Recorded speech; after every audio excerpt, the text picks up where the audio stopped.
S Jaishankar का जो पूरा बयान है वो ये दिखाता है कि भारत की विदेश नीति किस दर्जे तक नीचे गिर चुकी है।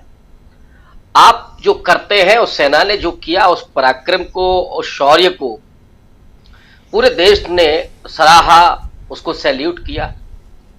लेकिन आपकी जो पॉलिसी है, सेना जो कर रही है, उसके पहले आप पाकिस्तान को इत्तला कर देते हैं। ऑब्वियस है कि अब तो यह भी पूछा जाएगा कि साहब कितने आतंकवादी मरे। क्या एस जयशंकर के इत्तला करने के बाद पाकिस्तान ने अपने आतंकवादियों को वहां ठिकानों से हटा नहीं लिया होगा? और आपने पूरी सेना जो भी उसमें जिन्होंने ऑपरेशन किया, उनकी जान को आपने जोखिम में डाल दिया। इससे ज्यादा मुझे लगता है कि मूर्खतापूर्ण कोई विदेश नीति नहीं हो सकती। और अब तमाम तरह के बहाने बनाए जा रहे हैं। सीज फायर को लेकर के तो पहले ही ढेर सारे सवाल खड़े हो रहे थे कि सीज फायर कौन ऐलान करवाता है? साहब ट्रंप करते हैं, मोदी जी खामोश हैं उस दिन से।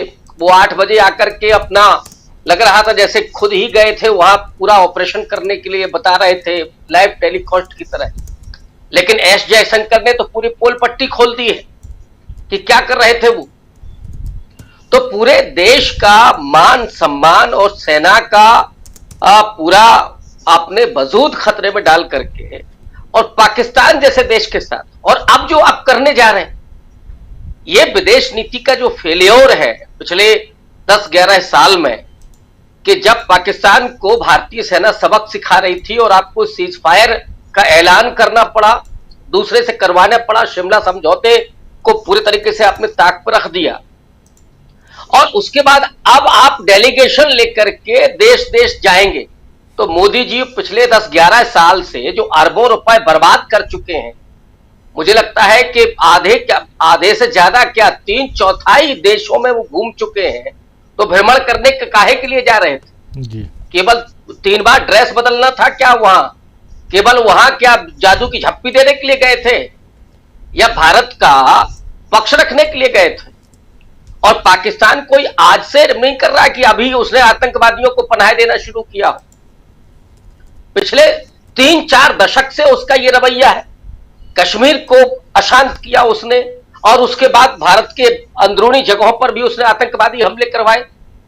लेकिन बावजूद इसके, जब से मोदी जी आए हैं, पहले आईएसआई को उन्होंने घुसा लिया भारत में कि आइए आप यहां पे इंस्पेक्शन कीजिए। तो आपके पास कोई समझ ही नहीं है कि कैसे आपको हैंडल करना है। और आज की स्थिति यह है कि जो पाकिस्तान एक दौर में भारत के सामने जिसकी कोई हैसियत नहीं होती थी, एक तो ट्रंप ने बराबर पे आकर के खड़ा कर दिया है भारत और पाकिस्तान। और पाकिस्तान अपने आप को विक्टिम दिखा रहा है। वो ये कह रहा है कि साहब आतंकवाद का शिकार तो हम हैं, और भारत ने जो, भारतीय सेना ने जो अपना पराक्रम दिखाया, इसको लेकर के भी वो दुनिया को दिखा रहा है। अब आप डेलीगेशन लेकर के देश देश घुमाएंगे कि साहब नहीं, अब हम आतंकवाद से पीड़ित हैं।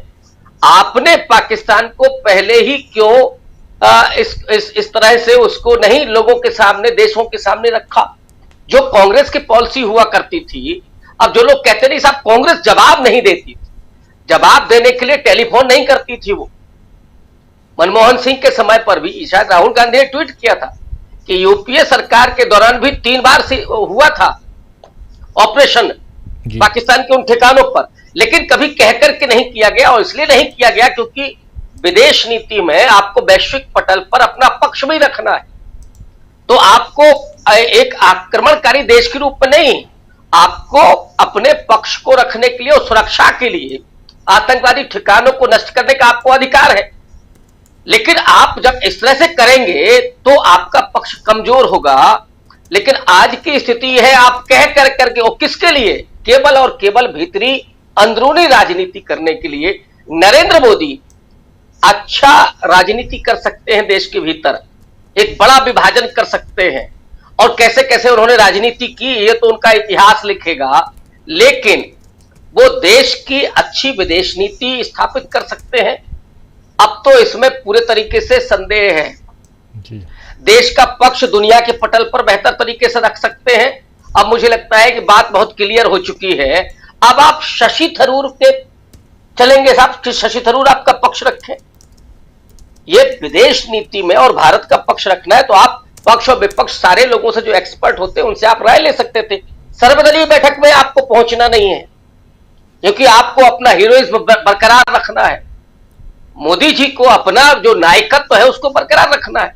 तो ये जो घटिया स्तर की राजनीति है, मुझे लगता है कि जहां देश की सुरक्षा और देश का सम्मान का मामला आता है वहां पे इस तरह की राजनीति नहीं होनी चाहिए कि जहां आपको पाकिस्तान को सबक सिखाना था, पाकिस्तान को विभाजित करना था, वहां आप जो इंडिया अलायंस है उसको विभाजित करने के उस पर आ गए कि आप कांग्रेस में एक दो लोगों को तोड़ेंगे, दूसरे और राजनीतिक दलों में से कुछ लोगों को तोड़ेंगे।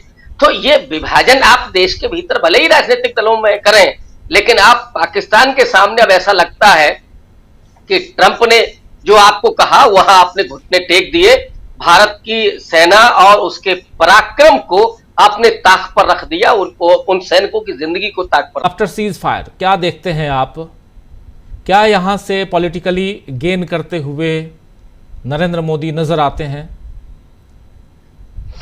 नहीं देखिए राजीव जी, नरेंद्र मोदी ने कोशिश तो बहुत की और मुझे लगता है कि पहलगाम के बाद जो भी परिस्थितियां बनी, नरेंद्र मोदी बिहार को चुनाव को ध्यान में रख करके ही वो सारी ब्रीफिंग हो रही थी और जो भी उन्होंने 8 बजे आकर के दिया वो उसी के मद्देनजर था, फिर शायद उसी का डैमेज कंट्रोल एस जयशंकर का बयान है। तो वो केवल घरेलू राजनीति को और कैसे इंडिया अलायंस को कमजोर किया जाए, कैसे उसको डिफेम किया जाए और कैसे राष्ट्रवाद के मुद्दे पर चुनाव मैदान में जाकर के बिहार को जीता जाए, ये एक कोशिश नरेंद्र मोदी की थी। और ये कोशिश उसी तरीके से फेल हो गई जैसे 2024 के लोकसभा चुनाव के पहले हिंदुत्व के आधार पर मोदी 400 सीटें जीतने का सपना देख रहे थे।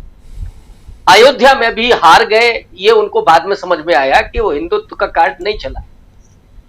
उसी तरह से राष्ट्रवाद के धुन पर, जुनून पर सवार होकर के आप बिहार का चुनाव जीतना चाहते थे, लेकिन पूरा आप जो भी योजना थी वो योजना आपकी फेल हो गई। आज की स्थिति में नरेंद्र मोदी जनता के सामने मुंह दिखाने लायक नहीं है।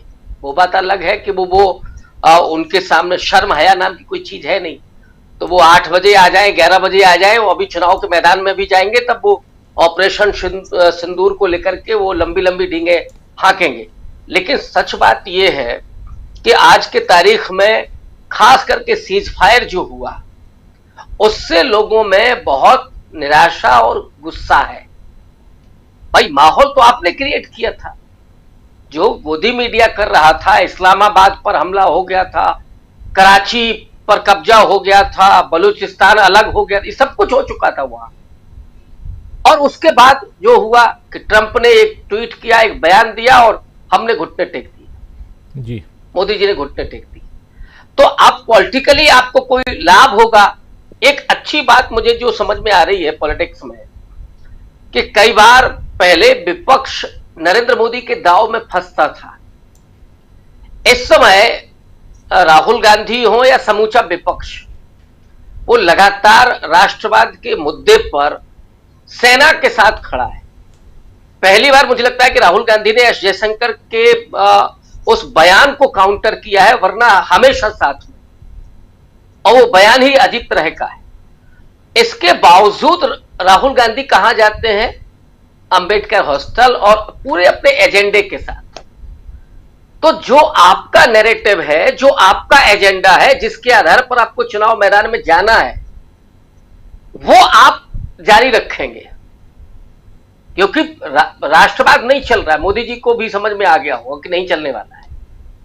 अगर इसको कंटिन्यू रखते हैं राहुल गांधी या तेजस्वी यादव, तो मुझे लगता है कि बिहार में नरेंद्र मोदी को बहुत लंबी शिकस्त होगी। और जो वो देख रहे थे कि साहब उत्तर प्रदेश की तरह पूर्ण बहुमत हम वहां हासिल करेंगे और डिच करेंगे नीतीश कुमार को, वो अब मंसूबे पूरे होते हुए नहीं दिख रहे हैं। क्योंकि बिहार से जो खास करके अभी जो राहुल गांधी गए थे, उसके बाद जो परिस्थितियां दिख रही हैं वो बिल्कुल मतलब क्लियर पोजीशन है कि वहां पर अगर इसी तरह से लगातार राजनीति होती रही तो इंडिया अलायंस को एक बड़ी बढ़त मिलेगी, इसमें कोई दो राय नहीं है। और आगामी भी जो चुनाव होंगे उसमें भी नरेंद्र मोदी के पास ना तो अब हिंदुत्व का कार्ड चलने वाला है और ना नेशनलिज्म का। पूरी पॉलिटिक्स सामाजिक न्याय पर होनी है और सामाजिक न्याय के अगुवा के रूप में, उसके एकमात्र सबसे बड़े लीडर के रूप में राहुल गांधी पूरे तरीके से देश में स्थापित हो चुके हैं। अब उनके सामने कोई और मुझे लगता है ये एक बड़ी स्ट्रेटजी है जो आगे आने वाले लोकसभा चुनाव में भी बहुत महत्वपूर्ण तरीके से ये काम करेगी।